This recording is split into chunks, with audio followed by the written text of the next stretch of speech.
আসসালামু আলাইকুম। আজকে জাতীয় পার্টি ও গণতান্ত্রিক ফ্রন্টকে নির্বাচন থেকে বিরত রাখার জন্য আদালতে একটা রিট হয়েছে। আবার আজকেই আপনার ইসিতে দেখা করেছেন সাবেক উপদেষ্টা আসিফ মাহমুদ সজীব ভুঁইয়া। উনি আবার এনসিপির একজন মুখপাত্র।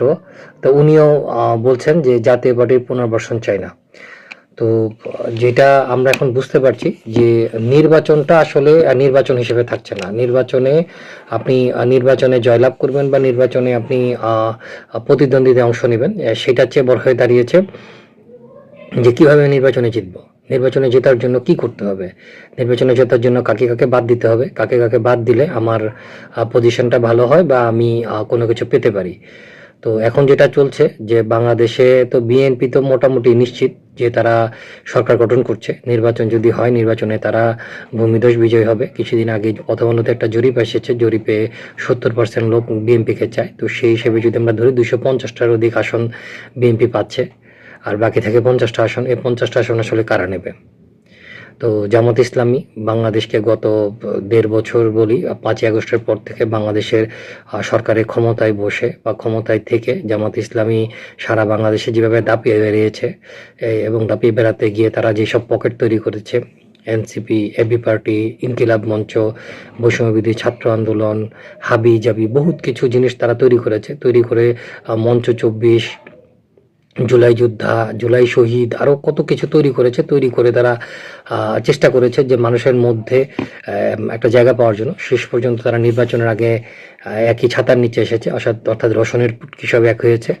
এক হয়ে একটা রোশন হিসেবে দেখা যাচ্ছে, যে রোশনটা দেখে মনে হচ্ছে যে রোশনটা মানে অপরিপক্ক একটা রোশন। তো তাদের ভয়টা হচ্ছে যে এখানে তাদের প্রতিদ্বন্দ্বীকে, আসলে বিএনপির সাথে তো প্রতিদ্বন্দ্বিতা করার সুযোগ নেই। তো তাদের সেকেন্ড প্রতিদ্বন্দ্বী এই মুহূর্তে জামাত ইসলামী, জাতীয় পার্টি। তো জাতীয় পার্টিকে তারা বিভিন্নভাবে গণ অধিকার পরিষদ দিয়ে দাবরানি দেওয়ার চেষ্টা করে। গণ অধিকার পরিষদের সভাপতি নুরুল হক নূর বেদম পিটুনি খেয়েছে সরকারি আইন শৃঙ্খলা বাহিনীর হাতে। এরপরে হয়তোবা সেই গণ অধিকারের রাশেদ এখন বিএনপির ছাতাতলে চলে গেছে, অর্থাৎ সে আর গণ অধিকারে নাই, এখন সে বিএনপিতে যোগদান করেছে। বিএনপি কিন্তু একবারও রাজপথে বলেনি যে জাতীয় পার্টিকে নিষিদ্ধ করার ব্যাপারে। মাঝে মধ্যে ফোরামে হয়তো বলেছে যে নিষিদ্ধ হওয়া উচিত, ফ্যাসিস্টের সহযোগীরা নিষিদ্ধ হওয়া উচিত, কিন্তু জাতীয় পার্টির বিরুদ্ধে আসলে ফ্যাসিজমের কোনো মানে নজির নেই। অর্থাৎ জাতীয় পার্টি ফ্যাসিজমের সাথে থেকে কোনো অপকর্ম করেছে সেটা নেই। তাদের শুধু একটাই অপকর্ম, সেটা তারা নির্বাচনে দাঁড়িয়েছিল। নির্বাচনে দাঁড়িয়ে তারা ফ্যাসিস্টদেরকে সহায়তা করেছে। তো সেই সহায়তা তো আমাদের চরমোনায় পীর সাহেবও করেছে। সেই পীর সাহেবের বিরুদ্ধে কোনো কথা নেই, সেই পীর সাহেবের বিরুদ্ধে কোনো রিট নেই। যাই হোক, যে রিটটা তারা করেছে, রিটটা করার উদ্দেশ্যটা, রিটটা তাদেরকে করিয়েছে জামাত ইসলাম। কারণ এই জাতীয় পার্টি বর্তমানে থ্রেড হিসেবে কাজ করছে জামাত ইসলামের জন্যই, অন্য কারোর জন্য থ্রেড হচ্ছে না। জাতীয় পার্টি আসলে বিএনপির জন্য কোনো থ্রেডই না।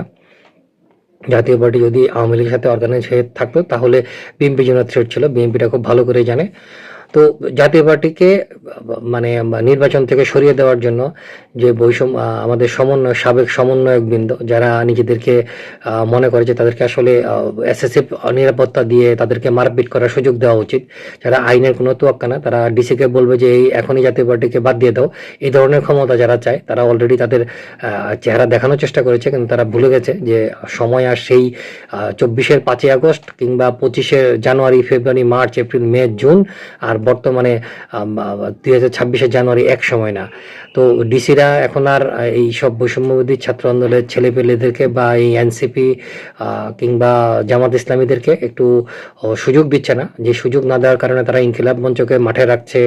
তারা বিভিন্নভাবে চেষ্টা করছে যে মব তৈরি করার জন্য। তাদের জুলাই যোদ্ধা নামধারীরা পুলিশকে ধুমকি ধামকি দিচ্ছে, এসআইকে কিভাবে পুড়িয়েছিল, থানা কিভাবে জ্বালিয়ে দিয়েছিল, কিংবা ওই সময় যত ধরনের অপকর্মগুলো করেছিল সেগুলো অপকর্ম ছিল, কিন্তু এগুলো অবশ্যই সেই সময়ের জন্য দায় মুক্তি তারা পেতে পারে, কারণ ওই সময় অপকর্মগুলো জায়েজ ছিল। কিন্তু সেই অপকর্মের দোহাই দিয়ে এখন এসে হুমকি দামকি দিচ্ছে, তাদেরকে মানে এক্সট্রা অর্ডিনারি উপায়ে জামিন দিচ্ছে, চাঁদাবাজি করছে। তাদের আর্থিক অবস্থার উন্নতি হয়ে গেছে রাতারাতি। তারা সবাই আলাউদ্দিনের চেরাক পেয়ে গেছে। যারা একসময় কি বলে যেন খাবার পেত না বলতো, যারা মানে হলে থাকার জন্য তারা ছাত্রলীগ করেছে, ছাত্রলীগের পায়ে ধরে বসেছিল, তাদের টাকা পয়সা নাই, এখন তারা একজন কোটি কোটি টাকা সম্পত্তি হয়ে যাচ্ছে, তাদের বাৎসরিক মাসিক ইনকাম লক্ষ টাকার উপরে, তারা পরামর্শ দিয়ে লক্ষ টাকা পায়, তারা আরো শিক্ষকতা করে, শিক্ষকতা না সরি, বা টিউশনি করে লক্ষ কোটি টাকা কামায়। তো এইসব লোকজন যখন এখন দাবি করছে যে জাতীয় পার্টিকে এবং অন্যদেরকে নির্বাচন থেকে সরিয়ে দিতে হবে, সরিয়ে দিলে যেটা হয় যে শেখ হাসিনা তো আমিরামি করেছিল, এটা সকলের সামনে আমিরামি করেছিল, এবং শেখ হাসিনা তো কাউকে সরাতে চায়নি, সবাইকে বলেছে যে তোমরা এসে নির্বাচন করো। তারা নির্বাচনে আসেনি, শেখ হাসিনাকে বিশ্বাস করেনি, শেখ হাসিনার অধীনে নির্বাচন সুষ্ঠু হবে না সেই জন্য। আর বর্তমান ইউনূস সরকারের আমলে এইসব এনসিপি জামাতি যে বলয়টা আছে, যে জামাতি বলয়টা, তারা টোটালি একটা মানে কোনো দলকে নির্বাচন করতে দিবে না, তাদের জন্য যে থ্রেট তাকে নির্বাচন করতে হবে না। পারলে তারা বিএনপিকে বাদ দেওয়ার চেষ্টা করতো, কিন্তু বিএনপিকে বাদ দিতে পারছে না বলেই তারা অন্য সবাইকে সরিয়ে দিয়ে, তারা যদি এই যে বাকি যে 50টা আসন আছে, 50টা আসনের ভিতরে ভাগ্যযোগে যদি কিছু পায়, আসল যেই সত্যটা সেটা হচ্ছে যে জাতীয় পার্টি কে যদি নির্বাচন থেকে সরিয়ে দেওয়া হয়, তাহলে আসলে বাংলাদেশে এই নির্বাচনটা নির্বাচন হিসেবে আর কোনো গুরুত্ব পাবে না। সেটা বিএনপিও জানে, সবাই জানে, জাতীয় পার্টি সরানোর সুযোগ নেই। কিন্তু যেটা হবে, জাতীয় পার্টির উপর হামলা মামলা হওয়ার সম্ভাবনা রয়েছে, যেটা করার চেষ্টা করছে এই জামাত ইসলাম। তো সরাসরি করবে না, তার তো বিভিন্ন পকেট আছে, এবি পার্টি, কি বলে যেন, এনসিপি, বৈষম্যবিরোধী ছাত্র আন্দোলন, পুসাব, পেশাব, আরো কত কি আছে তাদের, সেইগুলোকে তারা নামিয়ে দিবে। মঞ্চ 24, মানে যখন তখন যেখানে সেখানে মব করবে, মব করে জাতীয় পার্টির সাথে একটা গন্ডগোল বাঁধিয়ে জাতীয় পার্টির বিরুদ্ধে একটা প্রপাগান্ডা চালাবে, যেটা লক্ষ্য করা যাচ্ছে। এখন যেহেতু তারা আদালতে গিয়েছে, আমরা দেখি আদালত কি বলে।